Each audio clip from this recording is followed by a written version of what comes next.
अरे गुरु, ये क्या हो रहा है? খোয়াই শহরে তো একের পর এক চারটি চুরিকাণ্ড সংঘটিত হয়ে গেল। এবার এই খোয়াই জেলার এই তেলিয়ামুড়াতে আজ হচ্ছে গিয়ে আপনার 25 এপ্রিল। আজ 25 এপ্রিল তারিখে দিন দুপুরে প্রকাশ্য দিবালোকে তেলিয়ামুড়ায় চুরিকাণ্ড সংঘটিত হলো। বিগত কিছুদিন যাবৎ খোয়াই জেলার যে খোয়াই শহর, সেখানে কিন্তু প্রচুর পরিমাণে চুরিকাণ্ড সংঘটিত হয়েছে। বলতে গেলে ইন টোটাল 4টি হয়েছে, যেটা আমরা আগেও দেখিয়েছি আপনাদেরকে আমাদের বিভিন্ন প্রতিবেদনে। অবাক কাণ্ড, সেই 4টি চুরি কাণ্ডের কোনো কুল কিনারা করতে পারেনি এখন খোয়াই পুলিশ। এই খোয়াই জেলার এবার তেলিয়ামুড়াতে আজকে 25 এপ্রিল দিন দুপুরে প্রকাশ্য দিবালোকে চুরিকাণ্ড সংঘটিত হয়েছে। তাজ্জব ব্যাপার, পুলিশ কি করছে? মানুষের জানমালের নিরাপত্তা কোথায়? মানুষ কার কাছে গিয়ে বিচার চাইবেন? শুনুন ঘটনা কি হয়েছে। তেলিয়ামুড়া থেকে আমাদের সংবাদ প্রতিনিধি সাংবাদিক বন্ধু রাহুল পাল জানাচ্ছেন, আজকে তেলিয়ামুড়ায় যে চুরিকাণ্ড সংঘটিত হয়েছে সেই জায়গাটা তেলিয়ামুড়া থানা থেকে বড়জোর 50 থেকে 70 মিটার দূরে অবস্থিত। বেশি দূরে নয়। সেই জায়গাটার নাম হচ্ছে গিয়ে শান্তিনগর, অর্থাৎ তেলিয়ামুড়া থানাধীন শান্তিনগর এলাকা।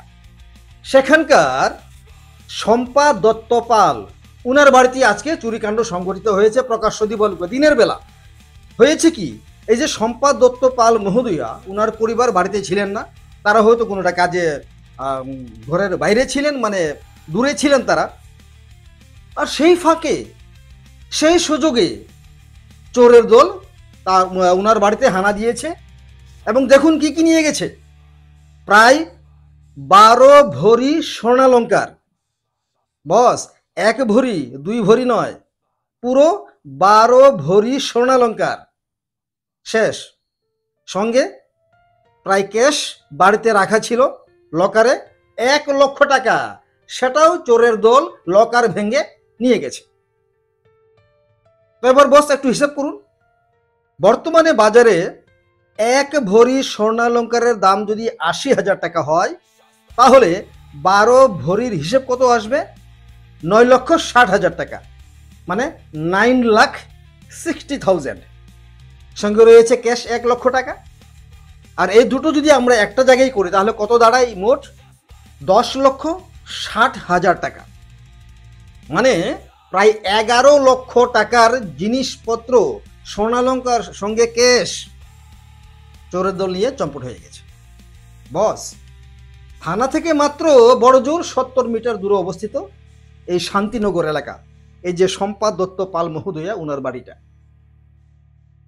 খাকি উর্দি সাহেবরা, জনসাধারণের কথাটাই আমরা আপনাদের কাছে তুলে ধরছি। এক তো খোয়াইতে আপনারা বিফল, আজ হয়েছে তেলিয়ামুড়া থানা থেকে বড়জোর 70 মিটার দূরে যে শান্তিনগর এলাকা। কি করছেন আপনারা? কি করছেন? মানুষের জান মালের নিরাপত্তা কোথায়?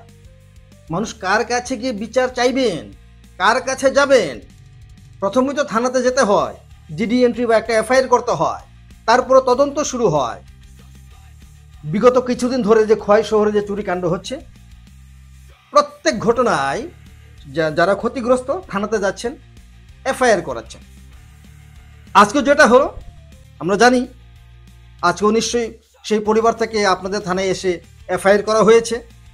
আপনারা এখন বলবেন আমরা তদন্ত করছি। আমরা জানি আপনারা আজকে এখানে ঘটনাস্থলে গিয়েছিলেন, আপনারা তদন্ত করছেন। এই তদন্ত কবে শেষ হবে? অপরাধীরা কবে ধরা পড়বে? যারা ক্ষতিগ্রস্ত তাদের টাকা পয়সা, স্বর্ণালঙ্কার বা যেসব জিনিসপত্র চুরি হয়ে যাচ্ছে, তারা কবে নাগাদ ফেরত পাবে? সেটার উত্তর কিন্তু আপনাদেরকে দিতে হবে জনসাধারণকে। কারণ আপনারা ল অ্যান্ড অর্ডারটা মেনটেন করেন। আর ল অ্যান্ড অর্ডার যদি মেনটেন যদি না হয়, এইভাবে একের পর এক চুরি কাণ্ড যদি সংঘটিত হয়, আপনাদের উপর থেকে ভরসা মানুষের উঠে যাবে নিশ্চিত। যা চললাম ওরা 10 ঘাট শান্তিনগর, খবর পাইলাম আমরা, একটা ইনফরমেশন পাইছি যে সম্পাদকের বাড়িতে বলে চুরি হয়েছে। চুরি হয়েছে সম্পা দত্ত আর ওয়াইফ অফ সুজিত পাল, সম্পা দত্ত পাল আর সুজিত পাল। কি চুরি হয়েছে? তো সুজিত হয়েছে প্রায় গোল্ড নিচে প্রায় 13 বছর মতন, আর 1 লক্ষ টাকা ছিল লকারে বলতে গড়তে দিয়েছিল। কি করবেন স্যার, এটা মানে কারা ওই তারা বিগত কিছুদিন ধরে খোয়াই ডিস্ট্রিক্টের মধ্যে অনেক জায়গার মধ্যে চুরি আছে। কারা হইতে পারে যে কেমনে কমসুর তো আমি আর কিছু। এখান থেকে স্যার থানাটা কত দূরত্ব? এখান থেকে থানা কত 1/2 কিলোমিটার হবে। আগে ধরলাম না। তো পুলিশের মানে কি মানে ভূমিকা কিরকম করবে? পুলিশ তো সবসময় ডিউটিতে ব্যস্ত, পেট্রোলিং করেন। পেট্রোলিং আছে, দিনের বেলা তো বাইক মোবাইল আছে, সবাই ডিউটি করতেছে। আমিও সকালবেলা আইসি, 2টার সময় আইসি ডিউটি থেকে, আইলাম এখন 4টা বাজলো। ডিউটি তো করতে আছে পুলিশে। এরকম কোনো ডাউট আছে নি কারোর প্রতি? আর তো এরকম কিছু মানে বলতে পারছে না, বলতে হবে কি রাজ মিস্ত্রি বলে কাজ করছিল 5-6 দিন আগে, কি বাথরুমের কাজ করছিল, তার দিকে সন্দেহ হইতেছে। কি বা কার এখন কিছু বলতে পারবো না। ভালো থাকবেন, সুস্থ থাকবেন সবাই, এবং আপনার পরিবারের, আপনার বাড়ি ঘরের আপনারা নিরাপত্তা অবশ্যই নিজেরাই খেয়াল করবেন। ধন্যবাদ।